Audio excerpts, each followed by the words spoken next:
जय हिंद दोस्तों, वंदे मातरम। अगर हम बात करें पिछले महीने की, तो भाई शैतान ने सबके दिलों पर राज किया है। शैतान मूवी का शायद ही कोई ऐसा बंदा होगा जो देखने के बाद ये ना बोले कि यार ये अच्छी मूवी नहीं थी। ऐसे में अब शैतान के पार्ट 2 का अनाउंसमेंट भी किया जा रहा है। दरअसल शैतान ऐसी मूवी थी जिसके कि एंड में एक ओपनिंग भी छोड़ दी गई थी। अगर आपने मूवी अभी तक नहीं देखी है तो ऑब्वियसली बात है, आपके लिए थोड़ा सा स्पॉइलर हो सकता है। बट अब अगर अभी तक आपने मूवी नहीं देखी है तो फिर अब मैं क्या ही बोलूं। तो मूवी के एंड में एक बड़ा स्पॉइलर छोड़ दिया गया था। एक ऐसी ओपनिंग छोड़ दी गई थी जिससे कि हमको ऐसा डाउट होता है कि यार सेकेंड पार्ट भी एक बनने की पॉसिबिलिटी है। और अब मेकर्स ने कहां पर उसका बैकड्रॉप सेट रहेगा इस बारे में भी बता दिया है। दरअसल शैतान, सबसे बड़ी बात तो ये रही कि रिलीज के 20-22 दिनों के बावजूद भी, होने के बावजूद भी अभी तक अच्छी कमाई कर रही है। मतलब आप समझिए कि मडगांव एक्सप्रेस और स्वतंत्र वीर सावरकर जो भी रिलीज हुई है, इन दोनों मूवीज के रिलीज होने के बावजूद भी अभी भी शैतान अच्छी कमाई कर रही है। और इसीलिए इसको थिएटर से अभी तक हटाया भी नहीं गया है। वरना आज की तारीख में थिएटर्स में मूवीज इतने देर तक टिकती नहीं है। तो अजय देवगन और आर माधवन स्टार शैतान थिएटर्स में अभी भी जबरदस्त परफॉर्म कर रही है। तीसरे हफ्ते में चल रही ये फिल्म बीते हफ्ते रिलीज हुई थी। दो नई फिल्में, मडगांव एक्सप्रेस, स्वतंत्र वीर सावरकर, इन दोनों मूवीज के बावजूद, रिलीज होने के बावजूद भी इन दोनों मूवीज से ज्यादा ही कलेक्शन कर रही है। दरअसल इन सब चीजों के बीच में बड़ी बात सुनने को ये आई कि अजय देवगन जल्दी ही इस फिल्म के सेकंड पार्ट की भी अनाउंसमेंट कर सकते हैं। इंडस्ट्री में चर्चा है कि फिल्म के प्रोड्यूसर अजय देवगन और डायरेक्टर विकास बहल इसे मिले पब्लिक रिस्पॉन्स से काफी ज्यादा खुश हैं। ऐसे में उन्होंने इसका सेकंड पार्ट जल्द अनाउंस करने का फैसला किया है। और एक बार फिर से हम सभी को काले जादू की दुनिया में डुबकी मारने का मौका मिलेगा। इस बारे में बात करते हुए फिल्म में जानवी का रोल प्ले करने वाली एक्ट्रेस जानकी बोडीवाला ने कहा कि आप फिल्म मेकर्स के काम करने का तरीका जानते हैं। कभी कभी सही वक्त आने तक कुछ ना ही बोला जाए तो बेहतर होता है। बिल्कुल शैतान 2 की तरह, जहां सीक्रेट और सरप्राइज थ्रिल का हिस्सा है।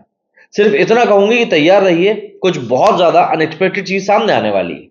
अब यहां पर जानवी ने बहुत चीजें क्लियर तौर पर डायरेक्टली तो नहीं कही, लेकिन मोटे मोटे तौर पर ये चीज तो बता ही दी कि भैया ऐसा है कि काम तो चल रहा है। वहीं फिल्म से जुड़े एक और सोर्स की माने तो इसके सेकंड पार्ट की कहानी भी ब्लैक मैजिक के इर्द गिर्द ही बुनी जाएगी। हालांकि इस बार कहानी फिर से किसी फैमिली को टारगेट करने के बारे में नहीं होगी, बल्कि इसकी कहानी महाराष्ट्र के कोकम में सेट होगी।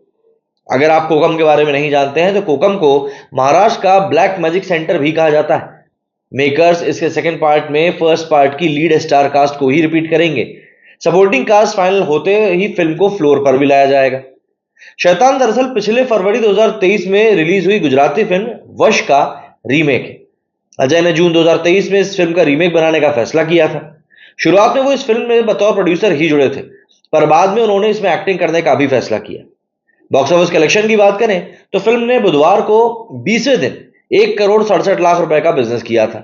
तो ऐसे में अब फिल्म का टोटल कलेक्शन जो है इंडिया में वो 135.84 करोड़ रुपीस हो चुका है।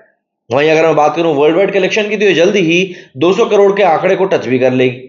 तो यहां पर जो आंकड़ा है ये काफी अच्छा निकल कर सामने, और जब किसी मूवी का कलेक्शन इतना अच्छा निकल कर आता है और मूवी में स्कोप रहता है कि भाई यहाँ पर हम लोग इसे सेकंड पार्ट भी बना सकते हैं, तो मेकर्स फिर उस स्पॉट को छोड़ते नहीं।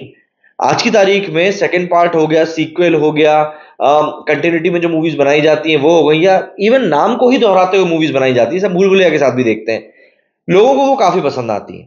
लोग नाम की रेपुटेशन के ऊपर जाते हैं, और शैतान ने अगर कोई रेपुटेशन बना ली है तो उस रेपुटेशन को कैच करने में फिर मेकर्स को मुझे क्या ही समझ में नहीं आता क्या ही दिक्कत आएगी। अजय देवगन वैसे भी इस तरह की मूवीज को काफी अच्छे से लेकर सामने आते हैं। मतलब अगर हम लोग याद करें तो दृश्यम मूवी भी अजय देवगन के अलावा अगर आप किसी और को इमेजिन करेंगे तो आपके लिए मुश्किलात पैदा होंगे, क्योंकि अजय देवगन जिस तरह का कैरेक्टर वहां पर लेकर आते हैं उस कैरेक्टर के साथ जीना बहुत आसान हो जाता है। आप मुझे बताइए आप लोगों का इस बारे में क्या कुछ कहना है। मेरी इस वीडियो में फिलहाल इतना ही। जय हिंद, जय भारत।